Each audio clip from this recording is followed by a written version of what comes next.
Long before Apple became the face of consumer technology, another empire defined the premium lifestyle.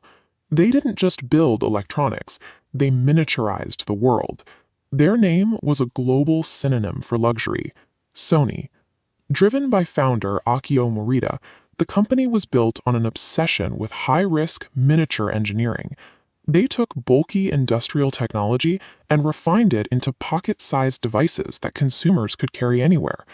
This mastery of hardware led to 3 decades of cultural dominance.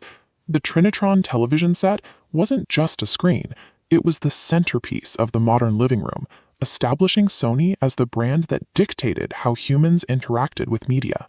The impact was so profound, it served as a template for Silicon Valley.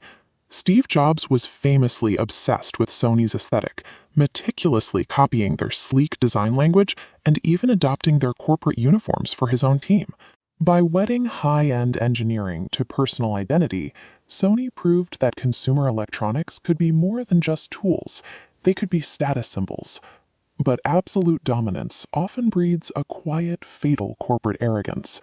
This chart captures the catastrophic reality of the early 2000s. Sony's dominance didn't just slip, it shattered, resulting in a massive $5 billion loss that shook the global tech industry. As the giant stumbled, upstart rivals from Silicon Valley and South Korea began systematically dismantling the core businesses that Sony had spent decades building. This is the autopsy of how a market leader can become its own worst enemy, proving that past dominance often serves as a blindfold rather than a guide. The decline began with a rigid internal belief. Sony assumed their premium physical hardware formats would always dictate how the world consumed music. This scale illustrates their blind spot. While Sony focused on the perfection of the physical CD, the market was shifting toward the limitless, weightless convenience of the digital MP3 format. Silicon Valley saw the opening. Apple moved fast to capitalize on Sony's hesitation, releasing the iPod and effectively stealing the portable music crown that Sony had originally invented.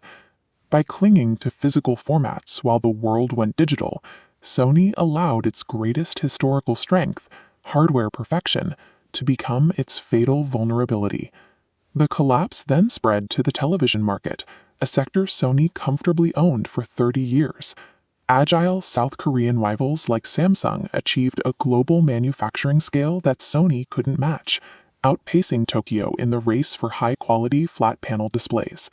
The root of the problem was a corporate structure of siloed divisions. This diagram represents how Sony had splintered into isolated factions that refused to cooperate. These independent groups became so focused on internal corporate infighting that they began hiding technology from each other, prioritizing their own department's success over the company's survival. While rival engineering was rapidly evolving, Sony's internal warfare left it too paralyzed to respond. They didn't just lose to better products, they lost the ability to build them. Facing absolute extinction forced a radical shift in perspective. To survive, Sony had to dismantle its own arrogance and start over. They underwent a painful restructuring, forcing those isolated silos to unify, and killing off the legacy hardware projects that were dragging the company down. This chart shows the result of that pivot. Sony moved away from traditional consumer electronics to become a leader in gaming, entertainment, and advanced image sensors.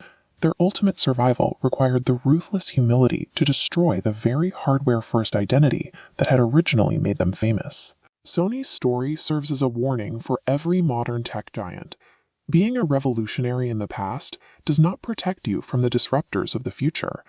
In this industry, if you aren't willing to cannibalize your own legacy, your competitors will do it for you.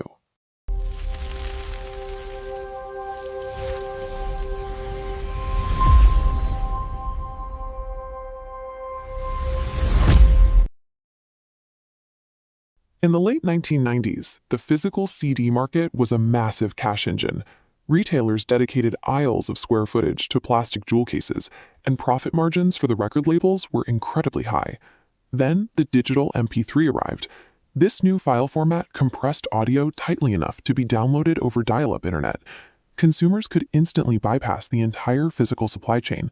No trucks, no warehouses, and no plastic discs.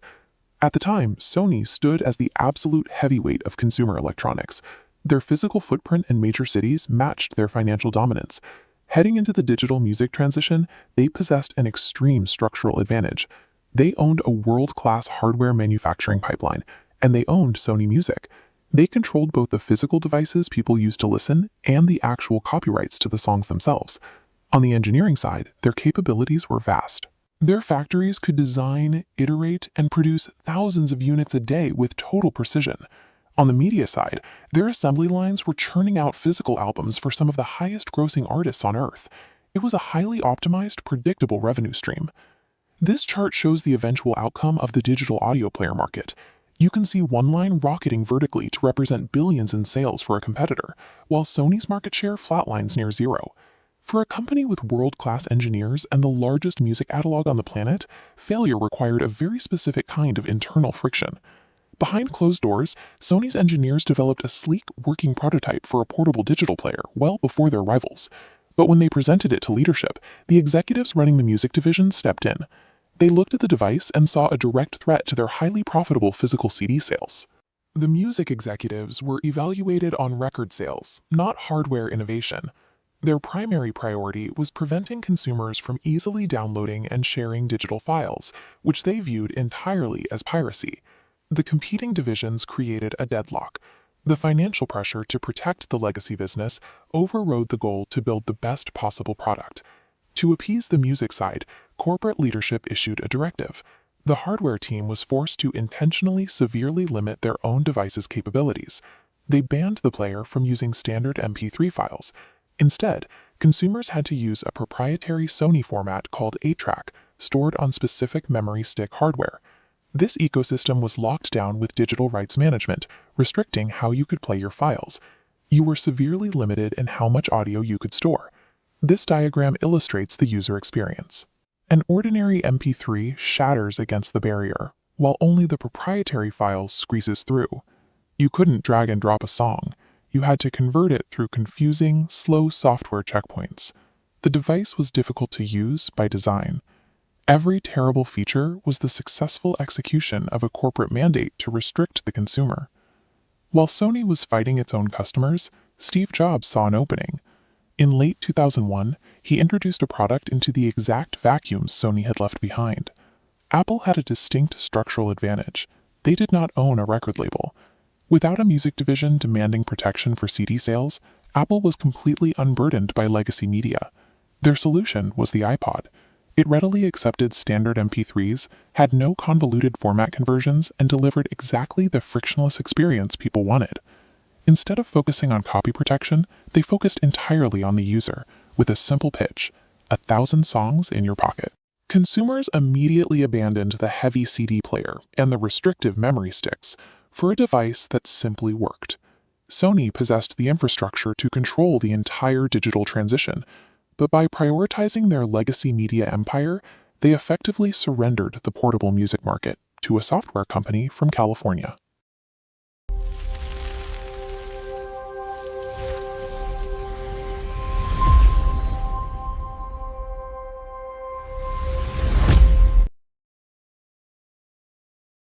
For decades, one name defined the consumer electronics era.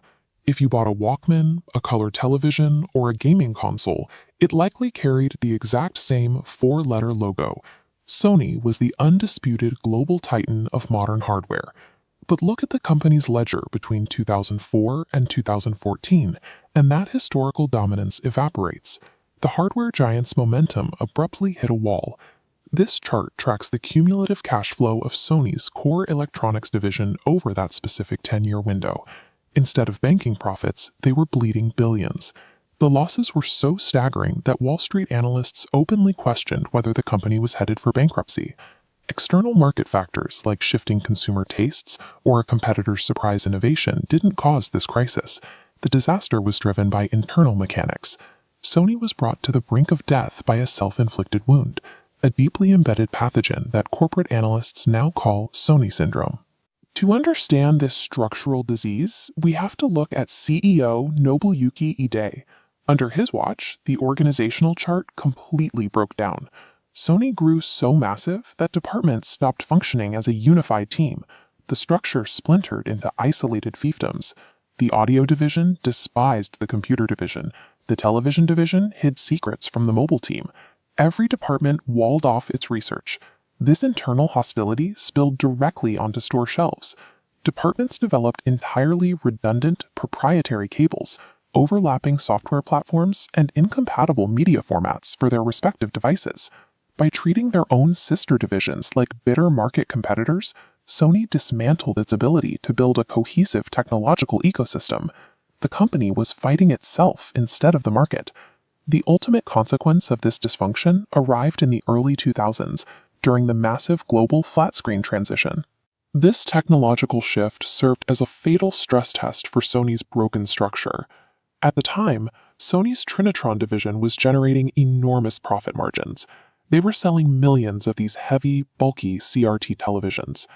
The Trinitron executives were so focused on protecting their immediate revenue stream that they entirely dismissed the rising threat of liquid crystal displays, or LCDs. They assumed their heavy CRT sets would remain the industry standard. When the market aggressively pivoted and the isolated TV division finally realized LCD panels were the future, they were trapped. Because they had systematically refused to collaborate with Sony's other engineering departments, they lacked the internal technology to design their own flat screens. High current profits can guarantee future irrelevance if internal silos starve a company of shared research. Sony had the money, but their refusal to communicate left them technologically bankrupt. To stay relevant in the new flat-screen era, Sony executives came to a desperate realization: they had to outsource. They needed to buy raw LCD panels from outside the company to put inside Sony televisions. This led to a deeply humiliating compromise. Sony had to purchase those crucial components from the exact manufacturer building this ultra-thin flat screen, their emerging market rival, Samsung. Samsung turned this transaction into a masterclass. By requiring Samsung to meet Sony's legendary engineering and quality standards for the panels, Sony handed over the technical roadmap their rival used to perfect their own manufacturing. Armed with new scale and technical expertise, Samsung slashed their own retail prices. They undercut Sony at every turn and completely dethroned them as the dominant television force. The fallout extended far beyond televisions. For a decade straight, the tech giant that essentially invented modern consumer hardware was losing money on nearly every product it slapped its logo on. When a massive corporation goes to war with itself, it creates a vacuum. Sony filled that vacuum by providing the capital and the technical expertise that allowed their competitors to replace them.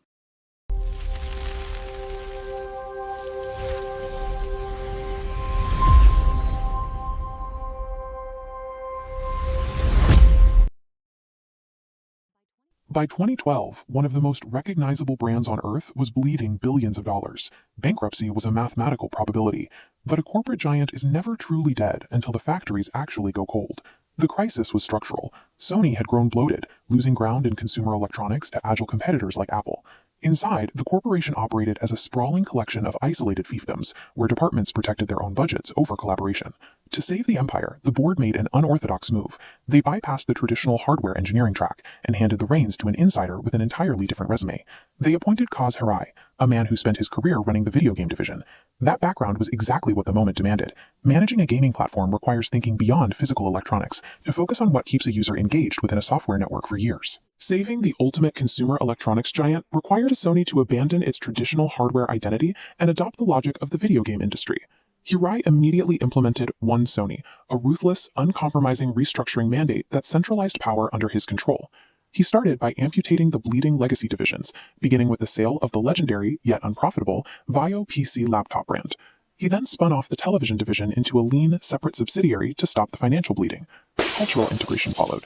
Hirai smashed the internal walls, forcing hardware designers and software teams into a single command structure. Shedding these iconic brands cleared the space for a unified, software-first future. The billions saved from those cuts were channeled directly into the undisputed crown jewel of the empire, the PlayStation division. The PlayStation 4 console became the physical anchor of this new strategy. Under Hirai's direction, the console functioned as a gateway to a permanent digital network, moving the business away from a reliance on one-time hardware sales. This shift transformed Sony into a high-margin digital subscription powerhouse through PlayStation Plus and network services. High-margin recurring revenue from these services stabilized the entire company's balance sheet. The invisible ecosystem running inside the device was now the true product, far more valuable than the plastic casing in the living room. Despite this internal success, the public perception remained that Sony had lost the defining tech battle of the 21st century, the smartphone war. Hirai's smartest gamble was stepping away from the brutal consumer phone fight to focus on pure silicon physics. He invested heavily in the Sony Exmor image sensor. The strategy was to build the advanced eyes that every premium smartphone requires to function. This focus allowed Sony to build a near monopoly over the manufacturing of advanced CMOS image sensors. Today, the premium cameras inside Apple iPhones rely on these Sony-manufactured sensors. Flagship Samsung Galaxy phones also utilize Sony sensors to power their optics. Sony now extracts a hardware tax from almost every premium smartphone sold globally, leaving the company immune to which brand actually wins consumer market share. The highly visible hardware giant of the 1990s was replaced by a more profitable, invisible monopoly. A tech giant is never truly dead until the factories go cold. Sometimes it just mutates.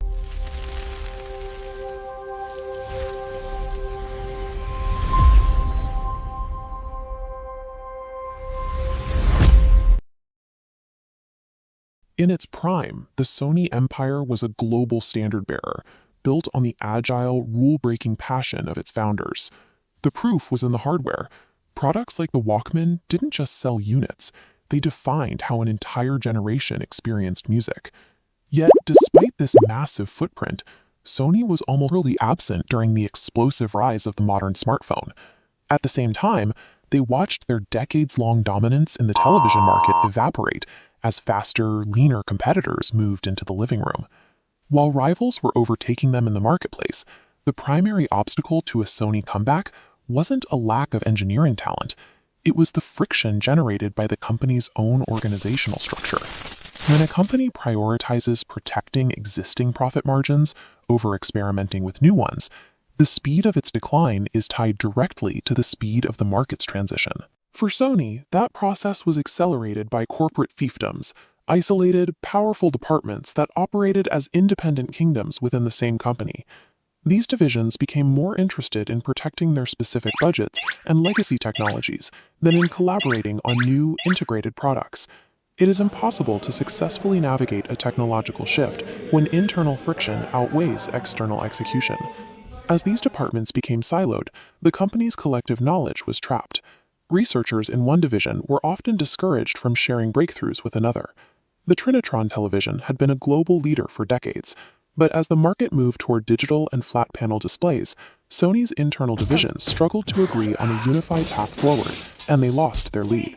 While Sony continued to manufacture isolated standalone gadgets, consumers began to favor devices that shared data and worked together seamlessly. Added to this was a bloated management layer that slowed decision-making, making it difficult for the company to respond to the rapid changes in consumer behavior. A company's internal organizational chart sets a hard limit on the quality and cohesion of its external products. This structural weakness collided with the rise of the smartphone, a single device that threatened to absorb every single function gadget they manufactured. The 2007 iPhone demonstrated a move away from isolated products and toward integrated services, an area where Sony's fractured structure left them uniquely unprepared. Sony owned a world-class camera division, a massive music label, and a phone division, but because these units were at war, they couldn't combine their strengths into a single competitive device. They were so focused on protecting the sales of their individual hardware pieces that they missed the inevitable shift toward the all-in-one ecosystem. Holding on to a historical identity as a gadget company became the fastest path to irrelevance.